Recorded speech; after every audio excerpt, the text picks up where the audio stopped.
இடது மார்பக புற்றுநோய்க்கு ரேடியேஷன் எடுக்கும்போது இதயத்திற்கு பாதிப்பு வருமோன்னு பெண்களுக்கு பயம் இருக்கே. உண்மையிலே அந்த ஆபத்து இருக்கா டாக்டர்? இது நியாயமான பயம்தான். யூஸ்வலாகவே இடது மார்பகத்துக்கு மிக பக்கத்தில் தான் நம்ம இதயம் இருக்கும். இப்போது பார்த்தீங்கன்னா பழைய முறையில் கதிர்வீச்சு சிகிச்சை கொடுக்கும் பொழுது இதயத்தில் படுறதுக்கு வாய்ப்புகள் இருக்குது. ஆனால் இப்போ இருக்க நவீன முறையில் இதயத்தை பாதுகாத்துட்டு துல்லியமாக நம்ம கதிர்வீச்சு கொடுக்க முடியும். ரேடியேஷன் கொடுக்கும்போதே இதயத்தை பாதுகாக்க முடியும்னு சொல்றீங்களே, அது எந்த தொழில்நுட்பம், எப்படி செயல்படுது? நீங்கள் கேட்குற மாதிரியான டெக்னிக் இருக்குது. அதுக்கு பேர் தான் ஏபிசி அப்படின்னு சொல்லுவோம். ஏபிசினா என்ன அப்படின்னா ஆக்டிவ் ப்ரீத்திங் கோஆர்டினேட்டர் அப்படின்னு சொல்லுவோம். இப்போ யூஸ்வலாகவே நம்ம மூச்சை ஆழமாக இழுக்கும்போது என்னாகும், நுரையீரல் ஒரு பலூன் மாதிரி அதுக்குள்ளே காற்று போய் ஃபுல்லாக விரியும். அப்படி விரியும் போது நுரையீரல் என்ன பண்ணும் அப்படின்னா இதயத்தை பின்னாடி தள்ளி ஒரு சேஃபான ஒரு இடத்துக்கு கொண்டு போய் வைக்கும். அந்த இடைப்பட்ட டைமில் கேன்சர் செல்களை அழிக்கிறதுக்கு நம்ம துல்லியமாக ரேடியேஷனை யூஸ் பண்ண முடியும்.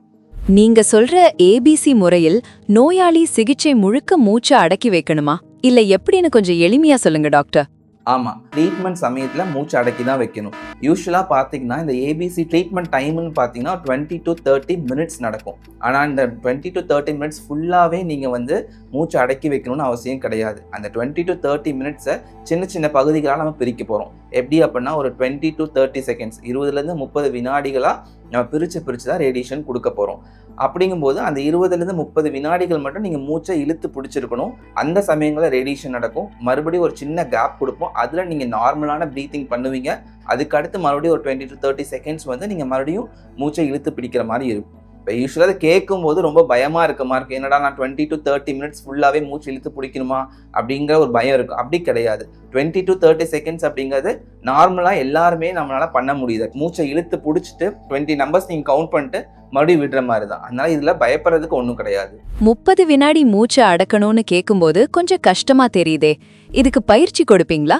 சிகிச்சை நடுவுல முடியலனா என்ன ஆகும்? இப்போ ஒரு பேஷண்ட் வராங்க அப்படின்னா ஃபஸ்ட்டு நம்ம அவங்கள அசஸ் பண்ணுவோம். அதாவது அவங்களால மூச்சை ஹோல்ட் பண்ணி வைக்க முடியுமா, முடியாதா, இல்லை இந்த ஏபிசி அவங்களுக்கு தேவைப்படுதா இல்லையான்னு ஃபஸ்ட்டு அசஸ் பண்ணுவோம். ஓகே, இப்போ அவங்களுக்கு ஏபிசி தான் நம்ம ட்ரீட்மெண்ட் கொடுக்க போகிறோம் அப்படின்னா ஃபஸ்ட்டு அவங்களுக்கு ஒரு ப்ராக்டிஸ் செஷன் மாதிரி எடுக்கிற மாதிரி இருக்கும். ஒரு 3 to 4 days அவங்க நார்மலாக ஓபிக்கு வரணும். நம்ம அந்த டெக்னிக் எப்படி போகுது, என்னெல்லாம் பண்ணணும் அப்படிங்கிறத ஃபஸ்ட்டு அவங்க டீட்டெயிலாக எக்ஸ்பிளைன் பண்ணுவோம். பண்ணிவிட்டு அதுக்கு அடுத்து அவங்களுக்கு நம்ம இந்த ப்ராக்டிக்கலாக நம்ம பண்ணி காட்ட சொல்லுவோம். அதுக்கு தனியாக ஒரு மிஷின் இருக்கும். அந்த மிஷினில் அவங்க எப்படி சுவாசிக்கிறாங்க, எப்படி ஹோல்ட் பண்ணுறாங்க, மறுபடியும் எப்படி எக்ஸ்பிரேஷன் அதாவது சுவாசத்தை எப்படி மறுபடியும் விடுறாங்க அப்படிங்கிறது எல்லாமே அவங்களுக்கு பிக்சரைஸ்டாக வரும். ஸோ அவங்க மூச்சு இழுக்கும் போதும் அவங்களுக்கு அந்த ஒரு கிராஃப் தெரியும், ஹோல்ட் பண்ணும்போது ஒரு கிராஃப் தெரியும், மறுபடியும் விடும்போதும் இந்த கிராஃப் தெரியும். ஸோ அதை வச்சு அவங்க எவ்வளோ தூரம் மூச்சு இழுத்துருக்காங்க, எவ்வளோ செகண்ட்ஸுக்கு ஹோல்ட் பண்ணுறாங்க, எவ்வளோ செகண்ட்ஸ்க்கு அப்புறம் அவங்க ஹோல்டை ரிலீஸ் பண்ணுறாங்க அப்படிங்கிறது எல்லாமே அவங்களுக்கும் தெரியும். ப்ளஸ் நாங்கள் இந்த விஷுவலாக பார்த்துக்கிற மாதிரி இருக்கும். இன்கேஸ் இன்பிட்வீனில் அவங்களுக்கு மூச்சு விடுறதுக்கு சிரமமாக இருக்குது அப்படின்னா அதுக்கு ஒரு வழி இருக்குது. என்ன அப்படின்னா யூஸ்வலாகவே அந்த பேஷண்ட் கையில் ஒரு கண்ட்ரோல் பட்டன் ஒன்று கொடுத்துருப்போம். அதை அவங்க ப்ரெஸ் பண்ணிவிட்டு மூச்சை நல்லா இழுப்பாங்க, இழுத்துட்டு ஹோல்ட் பண்ணி வைப்பாங்க. அந்த ஹோல்ட் பண்ணுற சமயத்தில் தான் ரேடியேஷன் நடக்கும்.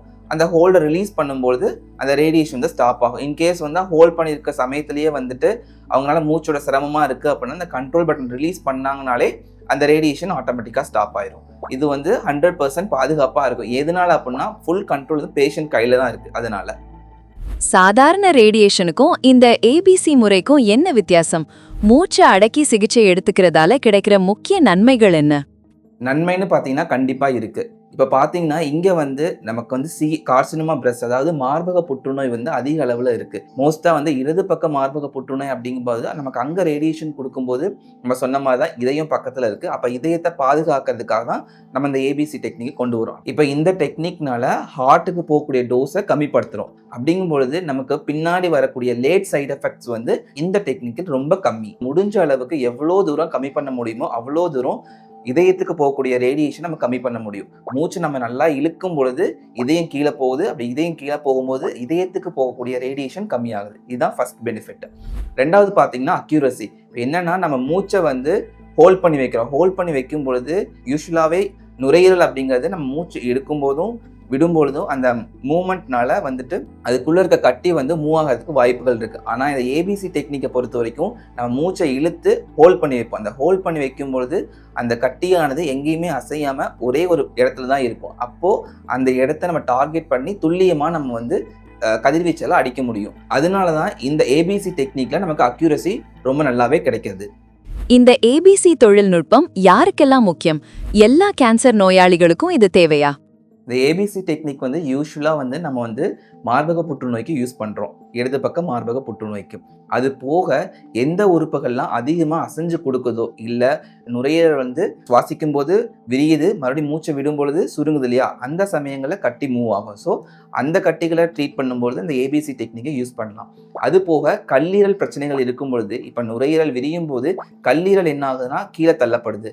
அந்த சமயங்கள்லையும் நம்ம வந்து இந்த ஏபிசி டெக்னிக் யூஸ் பண்ணும்போது லங்கை ஹோல்ட் பண்ணி வைக்கும்போது அந்த கல்லீரலுமே எங்கேயும் மூவ் ஆகாமல் அதே இடத்துல இருக்கும். இந்த ஏபிசி டெக்னிக்கை வந்துட்டு ஹை டோஸ் ரேடியேஷன் தெரப்பி, அதாவது ஸ்டீரியோடாக்டிக் பாடி ரேடியேஷன் தெரப்பின்னு சொல்கிறது. அதாவது அதிக அளவிலான கதிர்வீச்சை 5லேருந்து 6 நாட்களுக்குள்ளே கொடுத்து முடிக்கணும் இல்லையா இந்த கேன்சர் கட்டிகளுக்கு, அந்த மாதிரி டெக்னிக்களுக்கும் நம்ம யூஸ் பண்ணலாம். எதனால அப்படின்னா துல்லியமாக அந்த கேன்சர் கட்டி எங்கேயும் மூவ் ஆகாமல் ஒரு இடத்துல வச்சு அதிக டோஸை அளிக்கிறனால மற்ற இடங்களுக்கு போகக்கூடிய டோஸ் வந்து கம்மியாகவும் அந்த கேன்சர் செல்ஸ்க்கு போகக்கூடிய டோஸ் வந்து 100% இருக்கிறனால துல்லியமான ரிசல்ட் வந்து நமக்கு கிடைக்கும். இந்த முறையில் ரிக்கவரி சீக்கிரமா இருக்குமா? எல்லா வயசு பெண்களுக்கும் இது பாதுகாப்பானதா டாக்டர்? ஆக்சுவலாக ரேடியேஷன் அப்படிங்கிறது பார்த்தீங்கன்னா ஓபி பேசிஸ், அதாவது டே கேர் தான் சொல்லுவோம். வருவாங்க, வெயிட்டிங் பீரியடில் இருப்பாங்க, ரேடியேஷன் முடிச்சு போவாங்க. இது ஏபிசி எடுத்தாலும் சரி, ஏபிசி இல்லாத பேஷண்ட்டாக இருந்தாலும் சரி, எல்லாத்துக்கும் வந்து ஒரே மாதிரி ட்ரீட்மெண்ட் தான். ஏபிசியில் நம்ம ட்ரீட்மெண்ட் பண்ணும்போது அந்த ட்ரீட்மெண்ட் டைம் மட்டும்தான் கொஞ்சம் அதிகமாகுமோ வெளியே, மற்றபடி எந்த ஒரு டிஃப்ரென்ஸுமே இருக்காது. அது போக எல்லா பேஷண்ட்டுக்கும் யூஸ் பண்ணலாமான்னு பார்த்தீங்கன்னா எல்லா பேஷண்ட்டுக்கும் யூஸ் பண்ணலாம். ஆனால் அவங்களுக்கு அந்த நுரையீரல் பிரச்சனை எதுவும் இல்லாமல் அவங்களால அந்த மூச்சு இழுத்து வச்சிருக்க முடியுது அப்படின்னா அந்த மாதிரி பேஷண்ட்ஸ் எல்லாத்துக்குமே நம்ம யூஸ் பண்ணலாம். யாருனாலாம் நல்லா ஹோல்ட் பண்ண முடியுது. இன்னொன்று வந்து நம்ம எஜுகேட் பண்ணுவோம், அதை அவங்க அண்டர்ஸ்டாண்ட் பண்ணிக்கணும். ஏன்னா வந்து நம்ம வந்து மூச்சோட சிரமமாக இருக்குது அப்படின்னா அங்கே கையில் இருக்க பட்டனை வந்து ரிலீஸ் பண்ணணும். இந்த மாதிரி இதெல்லாம் வந்து அவங்க வந்து புரிஞ்சுக்கிட்டு அவங்க பண்ணுறாங்க அப்படின்னா எல்லாமே பண்ணிக்கலாம். ரேடியேஷன் சிகிச்சைனாலே மக்களுக்கு ஒரு பயம் இருக்கு. அந்த பயத்தை பற்றி நோயாளிகளுக்கு நீங்க என்ன சொல்ல விரும்புறீங்க டாக்டர்? இப்போது ரேடியேஷன் தெரப்பி அப்படின்னா பயந்துக்கிற மாதிரி எதுவும் இல்லை. இப்போ ரேடியேஷன் தெரப்பி அப்படிங்கிறது என்ன அப்படின்னா, இப்போ நான் எந்த இடத்துல ரேடியேஷன் கொடுக்குறனோ அந்த இடத்துல மட்டும்தான் அதோட எஃபெக்ட் இருக்கும். ஃபார் எக்ஸாம்பிள் நான் இந்த கையில் இங்கே கொடுக்குறேன் அப்படின்னா இந்த இடத்துல மட்டும்தான் அதோடைய எஃபெக்டை கொடுக்கும். மற்ற இடங்களில் வந்து அதோடைய எஃபெக்ட் வந்து இருக்காது. யூஸ்வலாக நம்ம வந்து இப்போது மார்பகத்தில் கொடுக்குறோம் அப்படின்னா மார்பகத்தில் மட்டும்தான் அதோடைய சைடு எஃபெக்ட்ஸ் இருக்கும். அந்த சைடு எஃபெக்ட்ஸுமே வந்து அப்படியே இருந்துட போகிறதே கிடையாது. அந்த தற்காலிகமாக கொஞ்சம் நாளைக்கு இருக்கும். அதுக்கப்புறம் அதுக்கான மெடிசின்ஸ்லாம் கொடுக்கும்பொழுது அது கொஞ்சம் கொஞ்சமாக கம்மியாயிரும். யூஸ்வலாக வந்துட்டு மக்கள் மத்தியில் என்ன அப்படின்னா கதிர்வீச்சு அப்படின்னா ஷாக் ட்ரீட்மெண்ட்டு, கரண்ட் அடிக்கிற ட்ரீட்மெண்ட்டு அப்படின்னு சொல்கிறது அந்த மாதிரி கிடையாது. இப்போ நார்மலாக நீங்கள் சிடி ஸ்கேனுக்கு நீங்கள் என்ன பண்ணுவீங்க, நார்மலாக அந்த கவுச்சில் படுத்திருப்பீங்க, அந்த ஒரு ரவுண்ட் மாதிரி இருக்கும், அதுக்குள்ளே நீங்கள் போயிட்டு வருவீங்க. இதே டெக்னிக் தான் நம்ம ரேடியேஷனே கொடுக்க போகிறது. ரேடியேஷன் என்ன பண்ண போகிறோம் அப்படின்னா நீங்கள் அதே மாதிரி கவுச்சில் படுத்திருப்பீங்க, உங்களை சுற்றி வந்து மிஷின் வந்து சுற்றி வரும். சிடி ஸ்கேனில் வந்து எக்ஸ்ரே வந்து ஒரு மினிமம் டோஸ் வருது அப்படின்னா அது டயக்னோஸ்டிக்காக யூஸ் பண்ணுறோம். அதுவே ட்ரீட்மெண்ட்டுக்கு ஹையர் டோஸ் ஆஃப் எக்ஸ்ரேவை நம்ம யூஸ் பண்ணுறோம். அதான் வந்து நம்ம ரேடியேஷன் க்யூரேட்டிவ் ட்ரீட்மெண்ட்டுக்கு யூஸ் பண்ணுறோம். மற்றபடி வந்து நம்ம லோக்கல் டேர்ம்ஸ் சொல்கிற மாதிரி பார்த்தீங்கன்னா கரண்ட் ட்ரீட்மெண்ட்டு, ஷாக் ட்ரீட்மெண்ட்டு அப்படிலாம் எதுவுமே கிடையாது. சைடு எஃபெக்ட்ஸ் வந்து எல்லா ட்ரீட்மெண்ட்லையுமே இருக்க தான் செய்யும். பட் ரேடியேஷனும் இருக்கும். பட் ரேடியேஷன் முடிஞ்ச ஒரு 2 to 3 வீக்ஸ் கழிச்சு அது கொஞ்சம் கொஞ்சமாக செட்டில் ஆயிரும். அதனால பயந்துக்கு தேவை கிடையாது.